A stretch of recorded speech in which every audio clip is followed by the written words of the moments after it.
Hello, everyone. Today I have with me a very special guest. She's the first person that I'm interviewing on this podcast. I'm so grateful and I'm so happy that I've met someone as amazing as her. This is Diane Randall. Diane, thank you so much for being here today. Hannah, thank you for inviting me. I'm excited to be here as well as your first guest. Yay! This is something new that I've been wanting to start, and having to do it with you first is honestly, it's such an honor and a privilege. Can you please share with our audience some things about you? What can we know?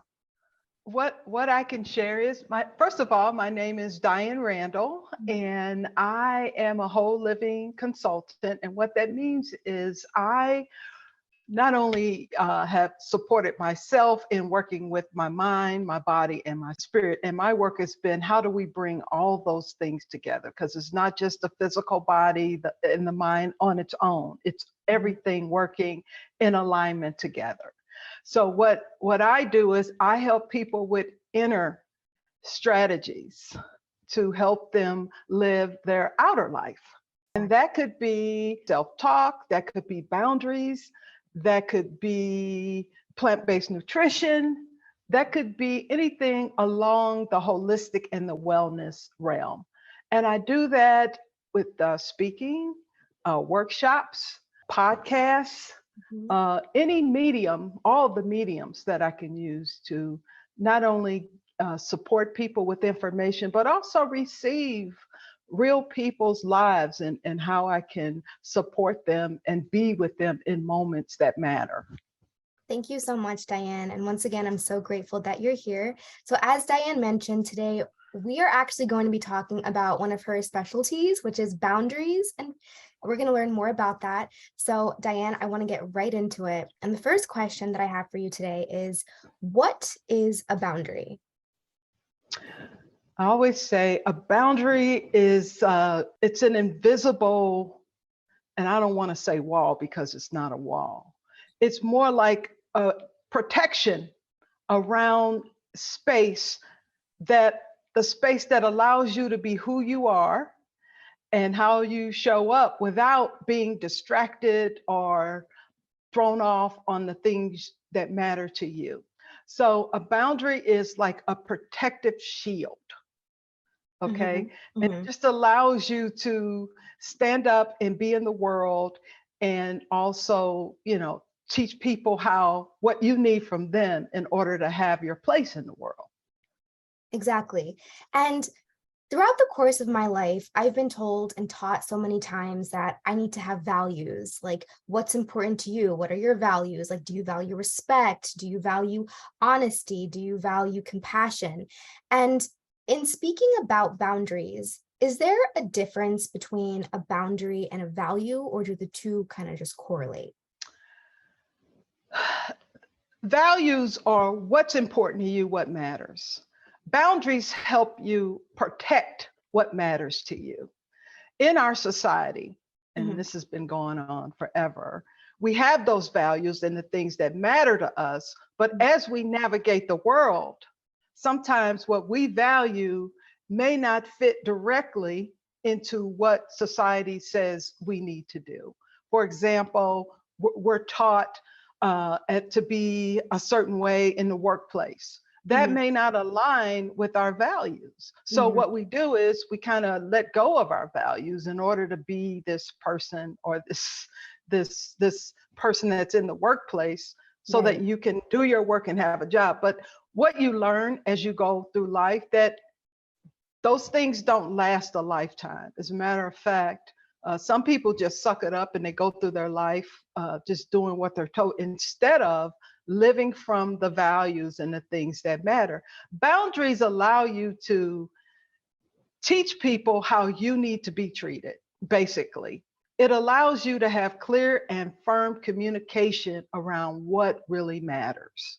So it helps you, because people don't know you, they don't know who you are. So it's really important to teach people what you need from them, and also how do you protect those boundaries. So if you have a boundary of You don't work till 6 o'clock. You do your 8 hours or 10 hours, whatever it is these days. But then you need to leave. Let's say you have a child at the daycare center.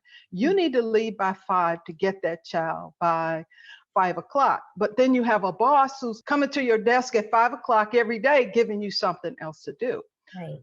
To set a boundary means to negotiate clear and firmly about why you need to leave in this moment and when you can deliver what that person needs, instead of knowing you have to leave and taking on that extra task, but negotiating with that person that now I cannot do it, but I can have it for you in the morning, and actually telling that person clearly and firmly that this is what I can do. Right. Encourage standing up for yourself and not in fear, just saying, okay, and then you're paying $40 because you got to the daycare, you were supposed to. So as we live in the world, it's important to have boundaries. And believe it or not, people will respect that. But you have to let them know. They don't know you.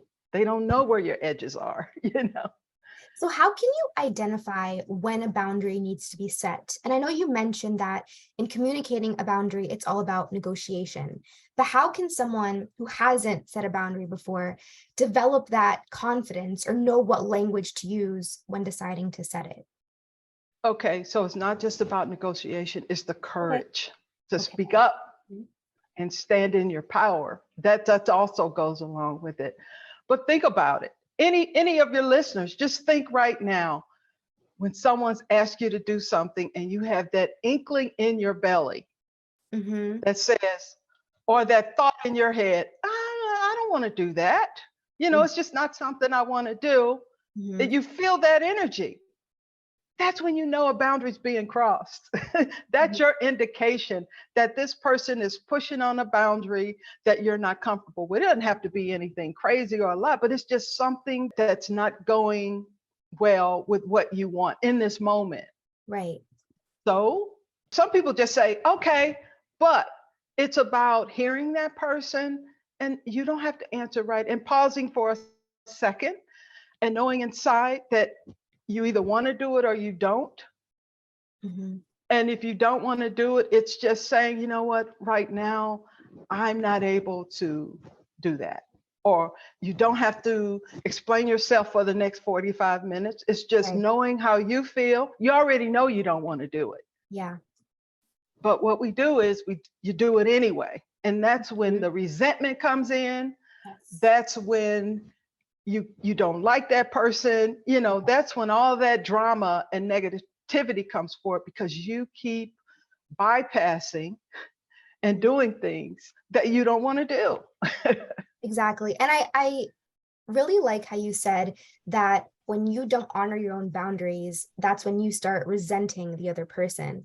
When in reality, from the very beginning of that friendship, of that relationship with your boss, like, you have the power, you have the control over what you can and can't do.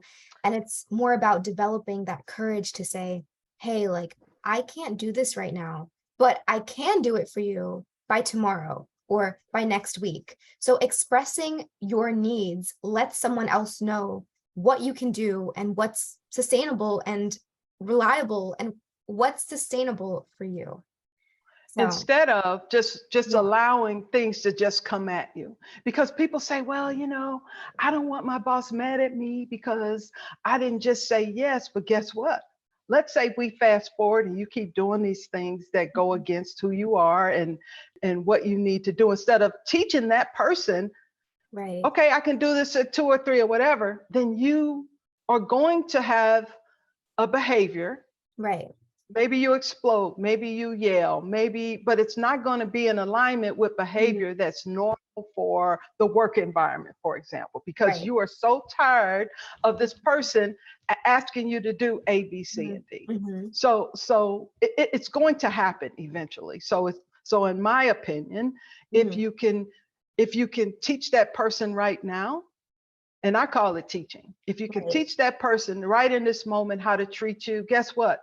They know, okay, Hannah's going to leave at 5, so I need to get over there by 4 because I Right. need her to do A, B, C, and D. Versus he keeps showing up at 5 o'clock and he knows I have to leave. No, he doesn't. No, he doesn't. You know you have to leave. You never communicated clearly and firmly that you needed to leave by 5. Mm-hmm. Exactly. Diane, now that you're saying that, like this just popped into my mind. One of my values is respecting my time and respecting the time of others. So in this value, one of my boundaries is, okay, if you tell me to meet you at 7 o'clock, I'm going to be there at 7 o'clock. If I tell you that I'm going to be at a restaurant at 5:30, I expect you to be at the restaurant at 5:30 because that's the time that I gave you.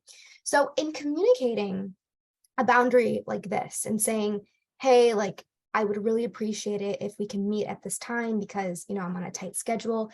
What if that person doesn't, I would say, respect the boundary, or sometimes life happens, things that they're late sometimes. What if it's a recurring pattern, a recurring series of, okay, like this person, they're not respecting my time anymore. They're always showing up late. They're not reliable when they say that they're going to be there, that they're going to do something. What do we do in that situation?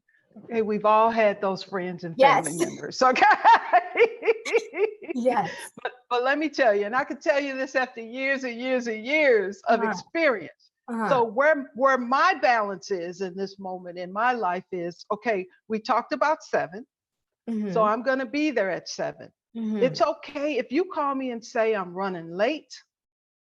I'll be there in 10 minutes or 15 minutes. That's okay. I'm going to wait.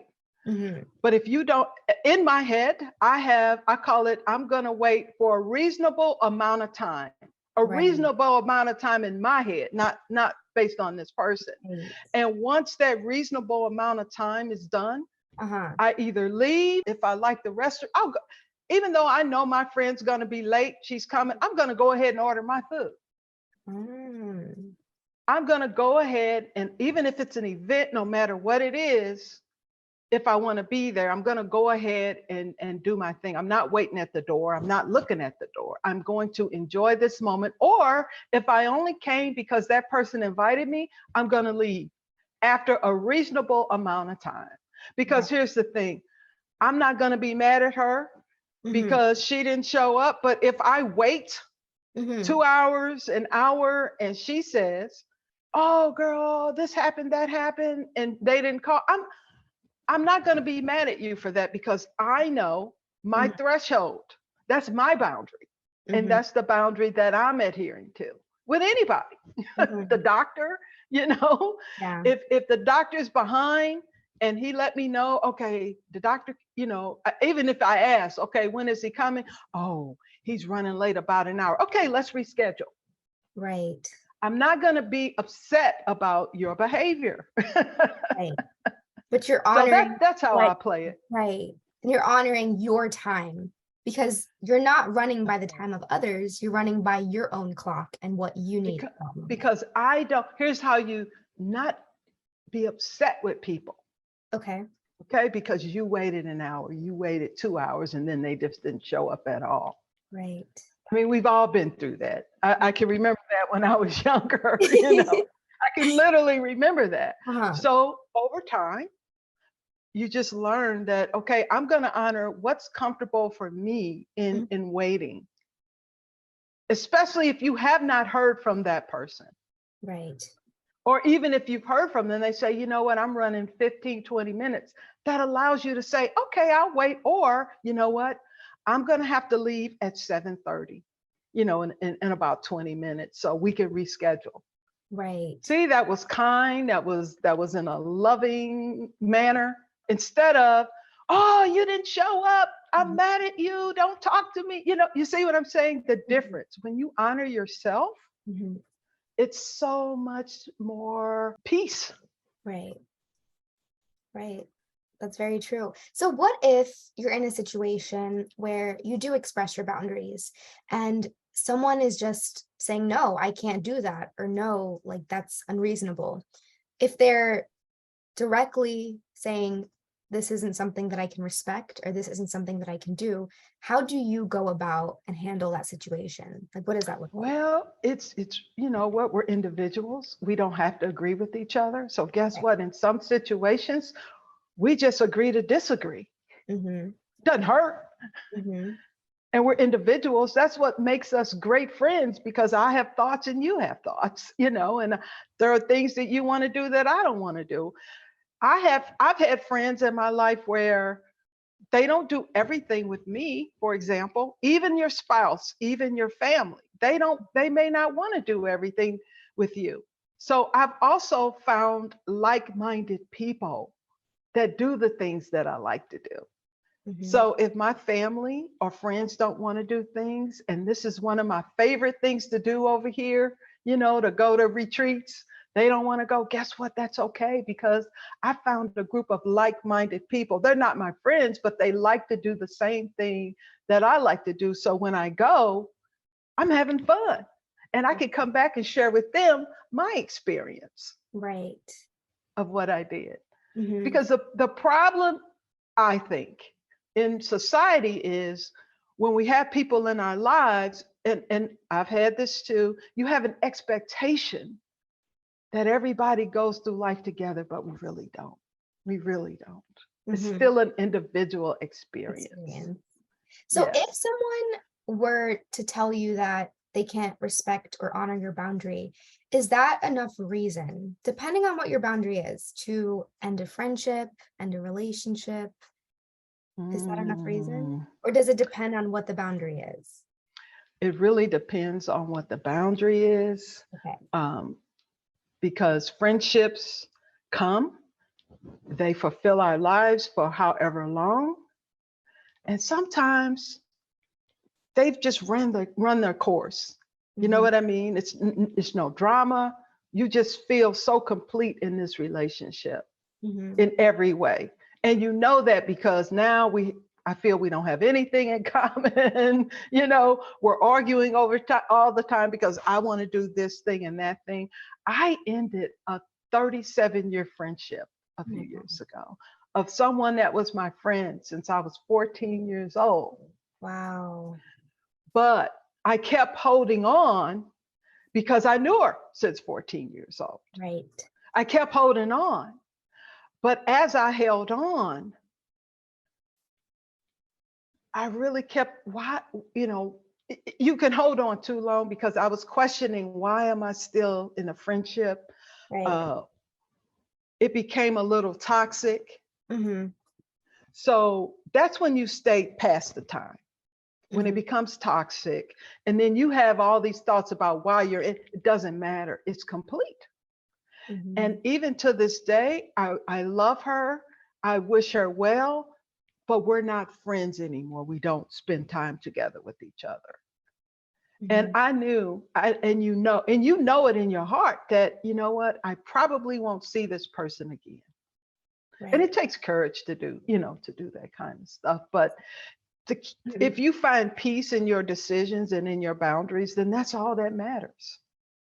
Right. So when you decided to end, when you realized that the friendship that you had with her was toxic, did you have that conversation with her? Was it like a mutual decision? Did she handle it well? Like what? I'm curious. Tell me the tea. It What it happened?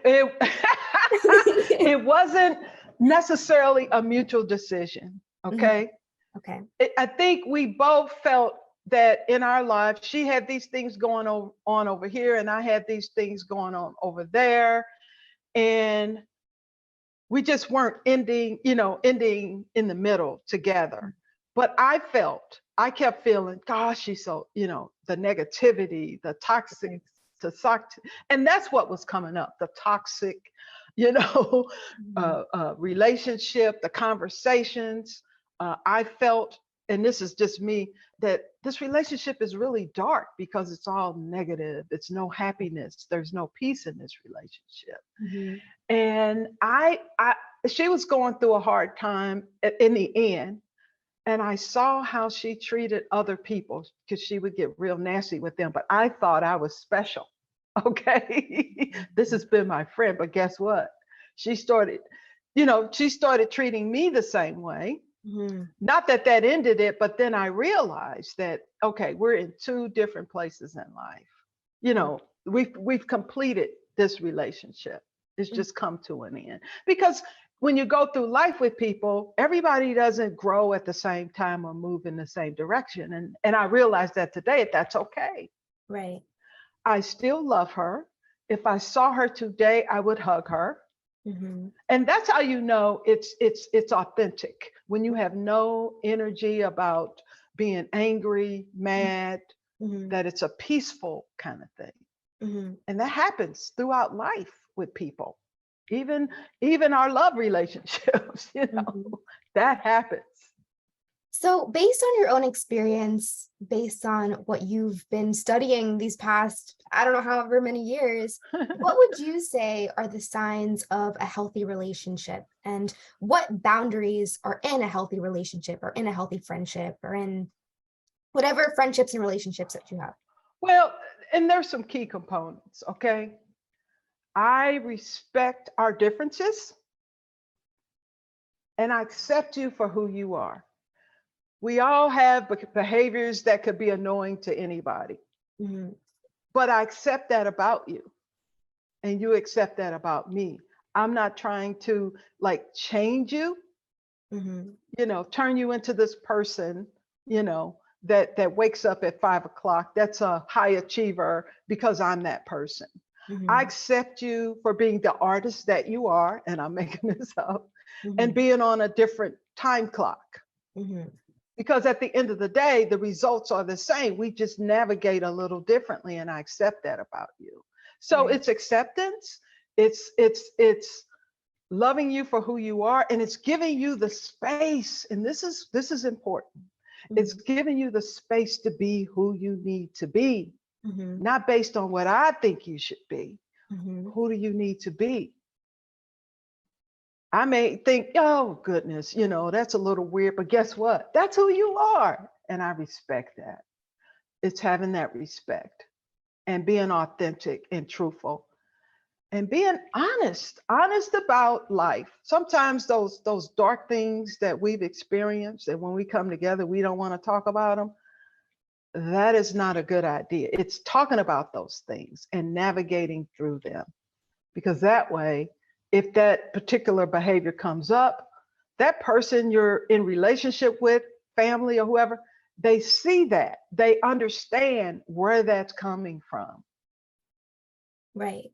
So, what would you say is a good technique, or how do I word this? How do you find a good balance when it comes to setting boundaries? Because I know that there are some people who have rigid boundaries where they're very like, okay, this is how it is, this is what I believe, and this is what I expect from you. And then there are people who have porous boundaries where they're people pleasers and they can't seem to say no to anything. And they're always They saying, have no, those are no yes, they boundaries. have no Okay. boundaries. So how do you find a good balance between setting boundaries? It's really not tit for tat. This is how Right. I am this way. It Mhm. is listening to you, it's hearing you, Mhm. and just experiencing in that moment how that's landing with me, Mhm. and not going against that feeling of, gosh, this is not something I want to do. Right. It's here, but it's listening and hearing, really hearing someone, because sometimes I'll listen and hear someone, and I may initially think, oh, I don't want to do this, but I listen a little longer Mhm. and I change my mind. That's different. Okay. But it's each interaction, it's each relationship. I mean, some things you can put in place, but other things, it's just that interaction and that communication in the moment.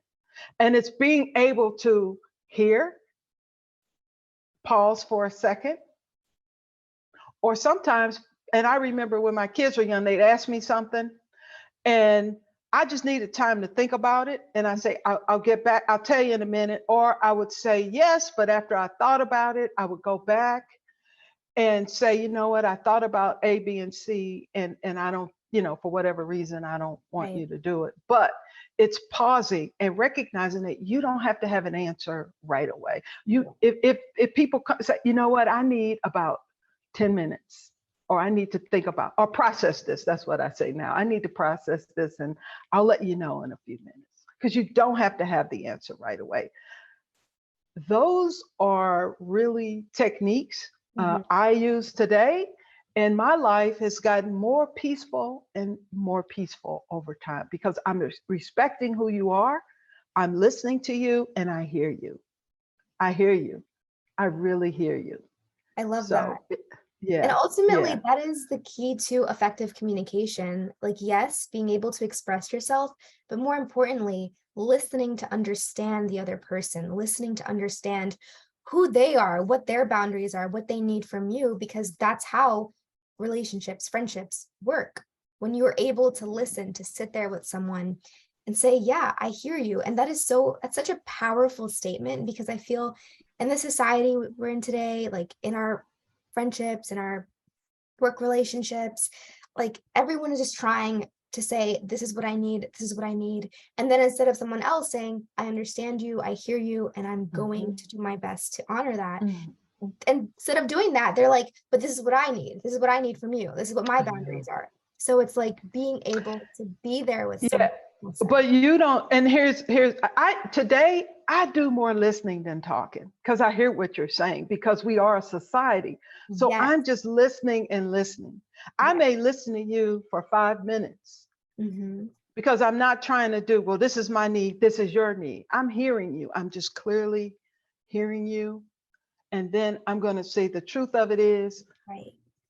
here's where I am on this particular thing. And Mm-hmm. it's not about the tit for tat. That is like the most stressful thing to get pulled into. Mm-hmm. Well, here's what I need. I don't, it's really listening and not getting pulled into those conversations of, well, you said your boundaries. I'm gonna see. It's not that. Those Right. aren't boundaries. That's Right. just messy. Right. Okay. That's just drama. That's just That's drama. just drama, seriously. But Hmm. if you accept that other person and you're really listening and hearing that person, Hmm. even if you don't agree and they're asking you in that moment for time or something, it's really hearing them enough that you can make a decision about that in kindness and in love, Hmm. and they accept it. And even if they don't accept it, it doesn't have to end a friendship. But Right. it's that clear communication, clear and firm. Right. Would you say that there are different categories for boundaries? And if there are there certain questions that you think that we should be asking ourselves? I think you should ask yourself all the time, what is important to me? What Mhm. matters? And then build your boundaries accordingly. But here's the beautiful thing: the universe, life teaches you what those boundaries are. Unfortunately, Yeah, you have some that you kind of know, but they Mhm. teach you, and that's in the moment, you know. And in the workplace is where we really get that lesson around Right. not having boundaries or boundaries. Oh yeah. And and instead of living in the fear of it, it's the courage. It's the courage of asking for what you want and what you need in all of your relationships. Hmm. Because in our society, we're not really taught that way. Hmm. Even though as we grow up in the world, we kind of learn that. Hmm. We get to a point where, you know what, my life is not going the way I wanted it to go. And then when I think about it, I've just lived for everybody else. I have not lived for myself. Do you know how many middle aged women come to that realization? So I don't want your audience to become middle aged before they No. recognize that Yeah. what is important to me and how do I incorporate those important things into my life. Not that everything's about you and it's not Right. about being selfish, it is about being self honoring. Hmm. Because I will tell you, at a certain point, it will catch up with you because you realize I'm miserable, I'm sad, I'm doing everything for everyone else and nothing for myself. So, how do you put you in your life? How do you build that? And that's an individual conversation and manifestation of what's important to you. But what matters? Who matters? And how do I need to navigate in this life?